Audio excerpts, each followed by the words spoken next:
So we're watching you. What will that mean? Let me ask one specific about it. Would it mean moderating, as former Premier Lougheed suggested at one point, would that possibly mean moderating the pace of development if emissions continue to grow? Well, we have a good regulatory process on the ground that involves both the provincial and national government evaluating new projects and the environmental impacts of new projects, including consideration of things such as cumulative benefits, and so that needs to carry on. Really what I'm saying is we need to work together, the provincial government, the national government, and industry, to make sure that we up our game in terms of the investments that we're making, the vigilance that we show surrounding all of the environmental issues relating to the oil sands, not simply the carbon footprint, but all of the issues, and that we work together and that we communicate internationally what we are doing. And this is going to take a concerted effort, and we are going to have to work together to push very significantly internationally. I'm a bit conflicted myself, Minister, if you've got the worst job in the country, or maybe the easiest, because you really just have to figure out what they're going to do in the States. Now, it would be bad if they were going to do something, but given President Obama's political troubles, given his difficulty of getting anything through Congress, the bill there is still in the Senate. The Senate composition changed, as we saw in the last couple of weeks.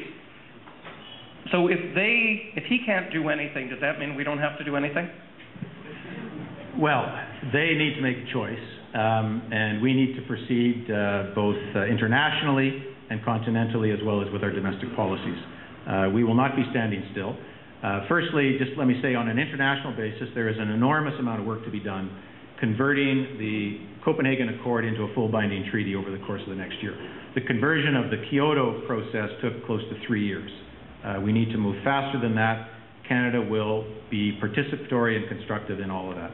On a continental basis, you clearly can't harmonize some things on a continental basis, especially as it relates to trade-exposed industry, until the other half of the continent has made some choices. In the meantime, there is much that we can do on regulation. So what's your reading on that? I mean, is the Obama administration, you've watched this as closely as anybody, are they going to be able to get this bill through, and are we going to have to then work with them on that? Well, we should discuss that after my trip to Washington, but I think it was interesting that the President, in his speech last week, continued to call for the passage of legislation. What that legislation looks like, whether it's more oriented towards energy efficiency as opposed to cap and trade, I suppose remains to be seen. But I don't have the sense that President Obama is standing still. And it does need to be said that the achievement at Copenhagen really, there was a year's effort that preceded that, but it was a significant galvanizing event when President Obama was at Copenhagen, and he actually brought the Chinese, the Indians, and the Brazilians into a room and dealt with the final issues to get the agreement. So he is committed to this as well. The timeline remains uncertain. This comes from some of the people in the room. It's a final question, very simple. Can you tell people when you think there might be an election? I don't.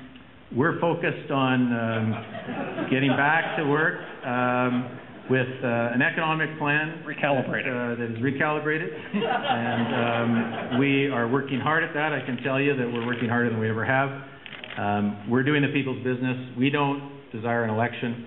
If other people do, they'll have to be accountable for that. But to be serious, I think we have come through one of the most difficult and harrowing years for all of us, for the business leaders who are in this room, in terms of the economy.